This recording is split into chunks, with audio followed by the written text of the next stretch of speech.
Good morning student, today we will discuss about the fundamental rights in civics. आज मैं आपको civics में fundamental rights के बारे में बताएंगे।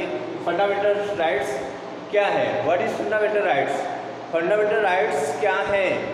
फंडामेंटल राइट्स वो मौलिक अधिकार होते हैं, वो मूल अधिकार होते हैं जो हमारे कॉन्स्टिट्यूशन के द्वारा देश के नागरिकों को अधिकार प्रदान किए गए हैं।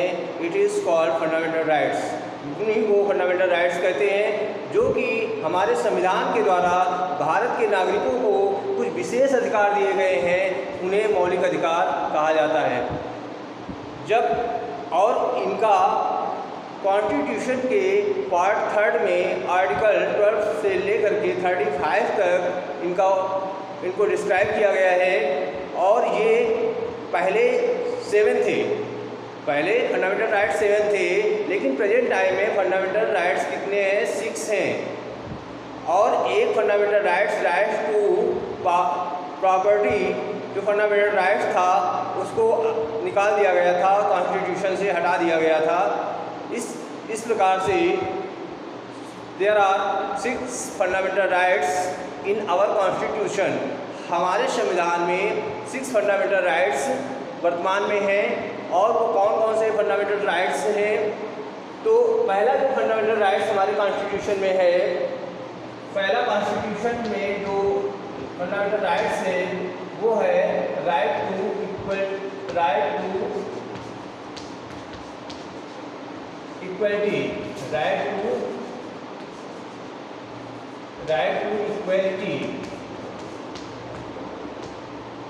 Right to equality. It is fundamental rights in Article 14 to 18 in our Constitution। ये हमारे कॉन्स्टिट्यूशन के आर्टिकल 14 से 18 में राइट टू इक्वलिटी को डिस्क्राइब किया गया है। सेकेंड जो फंडामेंटल राइट्स है वो है राइट टू फ्रीडम,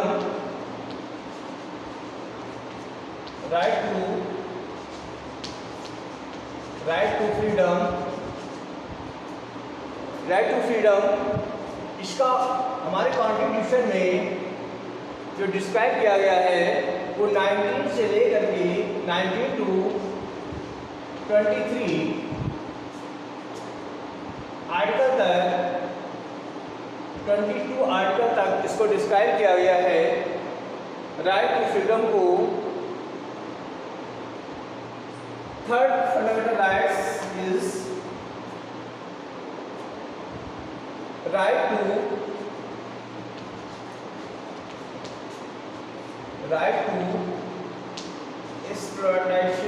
एक्सप्लोइटेशन। इसे हमारे कॉन्स्टिट्यूशन में आर्टिकल 23 एंड 2 24 में डिस्क्राइब किया गया है। इसके पश्चात देयर आर राइट टू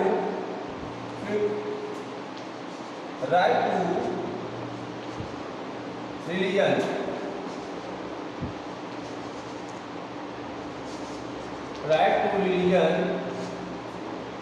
यानी धार्मिक स्वतंत्रता का अधिकार। और हमारे कॉन्स्टिट्यूशन में आर्टिकल 25 टू 28 में इसको डिस्क्राइब किया गया है।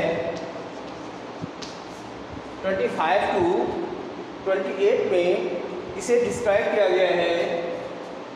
इसके पश्चात culture and right to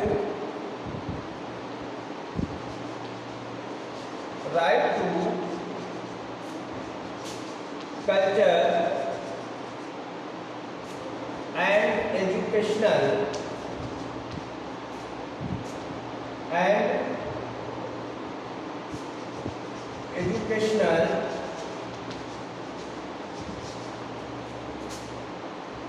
right to culture and educational.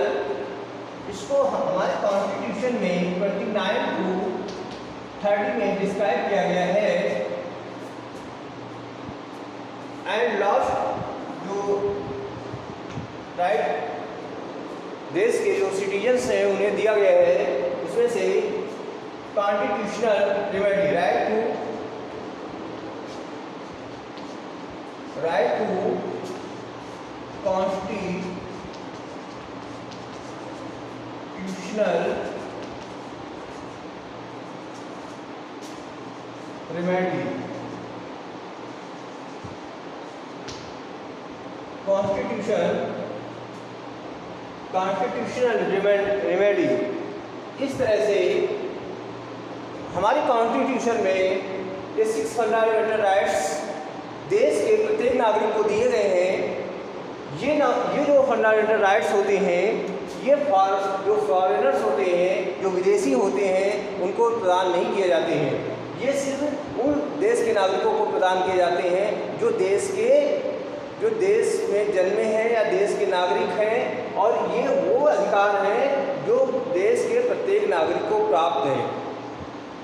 तो ये फंडामेंटल राइट्स जो है 6 हैं। We can discuss one by one. इसके पश्चात वन बाय वन डिस्कस करेंगे। राइट टू इक्वलिटी, समानता का अधिकार, हमारे कॉन्स्टिट्यूशन में आर्टिकल 14 to 18 में इसका उल्लेख किया गया है, और इसमें ये कहा गया है कि कानून के समक्ष सभी समान हैं। यानी कानून के समक्ष सभी समान हैं, चाहे वो ऊंच हो, चाहे नीच हो, चाहे गरीब हो, चाहे अमीर हो, कानून की दृष्टि से सभी जो है समान है। किसी के साथ में ऊंच नीच का भेदभाव नहीं किया जाएगा। यानी सभी समान हैं, सभी इक्वल हैं। इसमें इसको डिस्क्राइब किया गया है। इसके पश्चात राइट टू फ्रीडम यानी स्वतंत्रता का अधिकार, जो कि कॉन्स्टिट्यूशन के आर्टिकल 19 to 22 में इसको डिस्क्राइब किया गया है। इसमें यह बताया गया है कि स्वतंत्रता का अधिकार क्या है। There are 6 freedom in our constitution. हमारे कॉन्स्टिट्यूशन में 6 जो है फ्रीडम, स्वतंत्रताएँ दी गई हैं। यानी इसमें ये बताया गया है कि कोई भी व्यक्ति, कोई भी देश का नागरिक वो स्वतंत्र है। अब किस चीज़ के लिए स्वतंत्र है? वो कोई बिजनेस कर सकता है, कोई बिजनेस या कोई ट्रेड करने के लिए पूरी तरह से क्या है, स्वतंत्र है, फ्रीडम है। कोई किसी भी देश के किसी एक स्थान से दूसरे स्थान पर बसने के लिए, यानी वहाँ पर ठहरने के लिए, रुकने के लिए, स्टे करने के लिए, या वहाँ पर अपना घर बनाने के लिए, वो पूरी तरह से क्या है, उसमें फ्रीडम है। वो देश के किसी भी कोने में वो अपना रह सकता है, अपना वहाँ पे अपना स्थायी रूप से निवास बना सकता है। वो स्वतंत्रता है। कोई भी व्यक्ति कोई भी धार्मिक संगठन को बना सकता है। मतलब इस तरह से हमारे कॉन्स्टिट्यूशन में जो है स्वतंत्रताएं हमारे देश के नागरिकों को दी गई हैं। इसके पश्चात राइट टू एक्सप्लॉयटेशन यानी शोषण के विरुद्ध अधिकार। शोषण के विरुद्ध अधिकार में ये बताया गया है कि कोई भी व्यक्ति जो 14 ईयर्स तक है, मतलब कोई भी बालक है जो 14 ईयर्स या 14 ईयर्स से अधिक, 14 ईयर्स से कम का है, यानी कोई भी बालक 14 ईयर्स या 14 ईयर्स से कम है तो किसी जोखिम भरे कामों में या कारखानों में उसे नहीं लगाया जा सकता है। और आर्टिकल 23 में कहा गया है कि किसी भी ऐसे जो बाल्य हैं उनके साथ में बेगार या उनका शोषण नहीं किया जा सकता है। तो इस तरह से एक्सप्लॉयटेशन में ये आर्टिकल 23 से 24 में इसको बताया गया है कि कोई भी व्यक्ति जो है अगर 14 ईयर्स या 14 ईयर्स से कम का है तो किसी कारखाने, जोखिम भरे कारखानों में उसे नहीं लगाया जा सकता है। इसके पश्चात राइट टू रिलीजन यानी धार्मिक स्वतंत्रता का अधिकार। राइट टू रिलीजन में इन आर्टिकल 25 to 28 में इसको डिस्क्राइब किया गया है। और का अधिकार। What is right to religion, यानी धार्मिक स्वतंत्रता का अधिकार क्या है? यानी कोई व्यक्ति जो है किसी भी धर्म को अपना सकता है।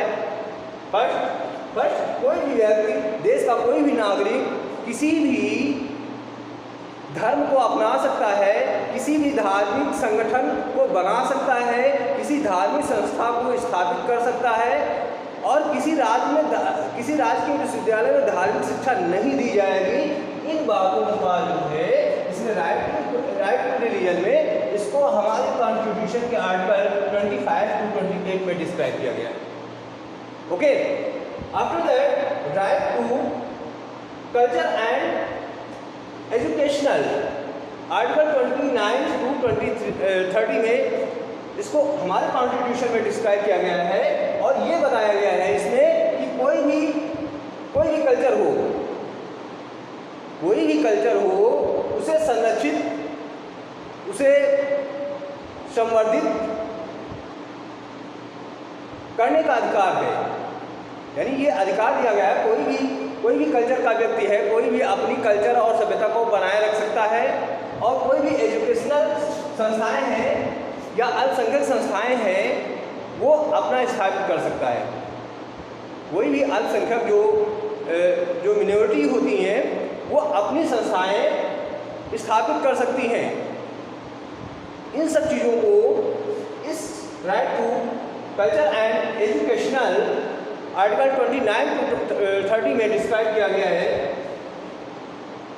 एंड लास्ट जो फंडामेंटल राइट्स से राइट टू कॉन्स्टिट्यूशनल रेमेडी, यानी संवैधानिक सुधारों का अधिकार जो है दिया गया है, और इसमें ये बताया गया है कि इसको जो है इस राइट को इसको डॉक्टर B.R. अम्बेडकर ने कॉन्स्टिट्यूशन की सोल कहा है, यानी कॉन्स्टिट्यूशन की आत्मा इसको कहा है। तो इसमें कॉन्स्टिट्यूशनल रेमेडी यानी संवैधानिक सुधारों का अधिकार के अंतर्गत जो है अगर इनके प्रति, ये फंडामेंटल राइट्स के प्रति कोई अगर व्यक्ति या देश का कोई भी नागरिक अगर इनको हस्तक्षेप करता है तो वो व्यक्ति, वो नागरिक जो है या तो उच्च न्यायालय या फिर सुप्रीम कोर्ट में शरण ले सकता है। यानी चाहे वो सुप्रीम कोर्ट में जाए और या फिर चाहे हाई कोर्ट में जाए, और दोनों को इन अधिकारों की सुरक्षा के लिए सुप्रीम कोर्ट और हाई कोर्ट दोनों को पावर दी गई है।